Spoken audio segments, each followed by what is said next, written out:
I want to talk to you about bags under my eyes, a subject that I know a lot of people are interested in. And there's a lot of misconceptions around how we get bags under our eyes. I think most people think bags under their eyes are because they're tired or something. And is there a difference between having bags under my eyes and having sort of dark circles under my eyes? So when it comes to having dark circles under eye bags, dark circles is something that people are definitely concerned about. It's a huge topic online. I see all the time. People ask about it in the eye clinic. Having dark circles under the eyes is technically different than having under eye bags. But if you have under eye bags, it'll make the appearance of dark circles worse. Okay.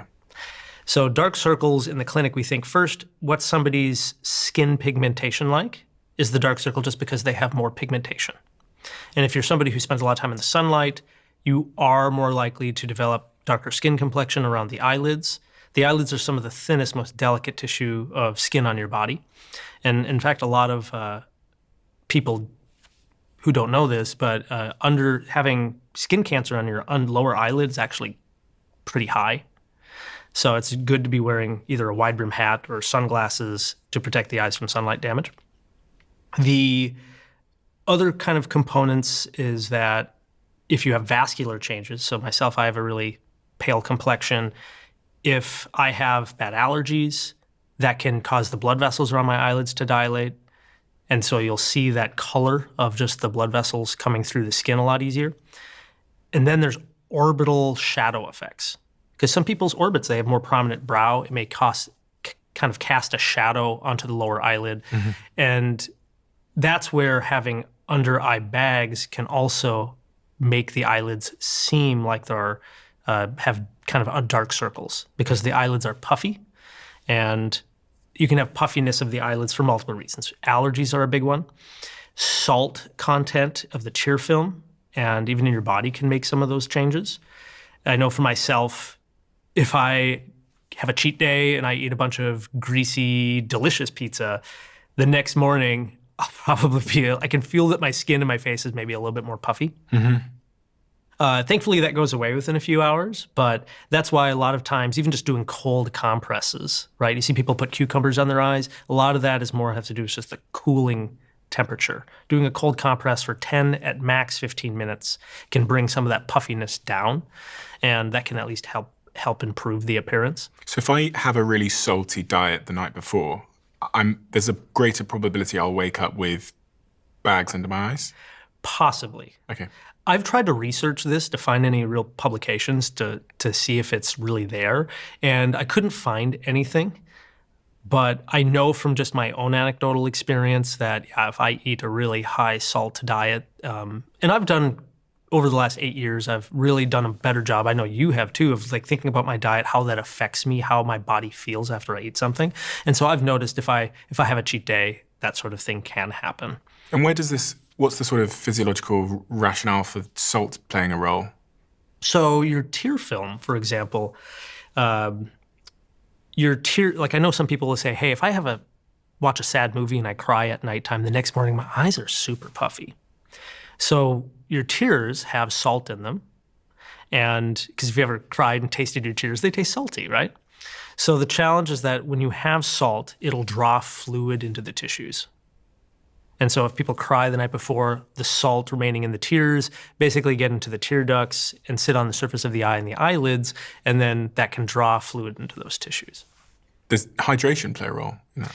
That's also something that's been looked at in the research. It's not really conclusive. Okay. I think hydration is still something I do encourage people to at least be aware of their hydration. For dry eye, there is some research that indicates that people who drink more water tend to have less severe symptoms of dry eye. When I see someone with bags under their eyes, I used to think, well, I still kind of do think that it just means that they haven't slept. That, again, I recently did a live stream where I did research first and tried to look into this. And they have looked at quality of sleep, time of sleep, and both the subjective and objective appearance of dark circles under the eyes. And they find that it is, if you have not been getting good sleep, objectively your under eye dark circles do not change. Really? But your subjective appearance of your own image will go down. Ah, okay. So they find that for both sleep and stress. So you believe that you've got bigger sort of dark circles or patches under your eyes, but objectively, in reality, you haven't. Yeah. Because they can measure the type of light being reflected off the surface of your skin, so they can see how much pigment and what type of light is being reflected. And so they've been able to find, that it's purely just your subjective opinion of your own self-image seems worse when you're tired. What about stress? Because I'm thinking about people that I've seen that have like big bags under their eyes and like, their eyes kind of look dark. I always assume it's they're stressed and they haven't been sleeping. But you're saying that that's not accurate necessarily. So at least in the few studies that I've been able to read that were published in the last 5 years, don't seem to find that conclusive. There are other physiological changes that happen when people don't sleep or under stress, right? Cortisol releases, inflammation in the body will change, hormones can change. So they may all play a role there. But right now it seems to have a less effect on the true pigmentation of the eyelids. Okay. And the cucumber and the cold compress and all that kind of stuff, does that stuff work in changing the appearance of dark circles and bags under my eyes? Because when I filmed Dragon's Den, a TV show in the UK, it's weird because like sometimes when I'm underslept, I come into the studio and the makeup artist, she won't say anything to me, but she'll just put the cucumber on. And I know what she's saying. She's saying, you look like shit, but she doesn't say it. So, and it's always when I haven't slept. So I put 2 and 2 together and thought, okay, well, she knows that my eyes don't look great today. But is it actually doing anything, the cucumber and the coolness effect, I believe, is going to be causing constriction of blood vessels. It's going to be helping the tissue come down and swelling. Just like if you bang your knee or elbow really hard on something, it swells. There's a little bit of inflammation. And so putting cold on there can help momentarily, but I wouldn't do it longer than 15 minutes.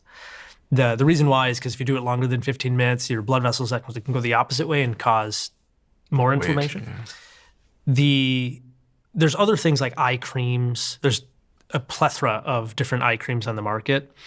Some of those do work to help constriction. Some of those are to help truly remove pigmentation.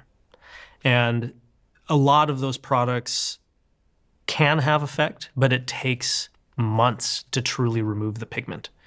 So you're using that 2-3 times a day for like 14, 15 weeks. But outside of that, if somebody's tried all those other avenues, talked with their dermatologist or an eye care provider of any kind, and things still aren't getting better, there are some surgical procedures that can be done to help people with the appearance of under eye bags and some dark circles. What do those surgeries do? They either use various forms of light or light therapies to help remove pigmentation. You have to be careful around the eyes when it comes to those sort of therapies, but they do exist. And then there's fillers, like they'll do hyaluronic acid fillers to change the shadowing effects around the eye. And then there's forms of what are called a blepharoplasty, which are true eyelid surgeries. And for that, you would want to see an ophthalmologist who specializes in those type of therapies or those type of surgeries. So if I never want to get dark circles, bags under my eyes again, what is the natural, easy solution? I do still encourage good sleep, eating healthy, staying hydrated. I think all of those things are good habits to have because we know they affect the body in so many other ways. If somebody is truly struggling with it, then you can look at those various creams. But I definitely encourage people to talk to a medical provider or whether a dermatologist or an eye care provider who specializes in that area. If you love the Diary of a CEO brand and you watch this channel, please do me a huge favor. Become part of the 15% of the viewers on this channel that have hit the subscribe button. It helps us tremendously, and the bigger the channel gets, the bigger the guests.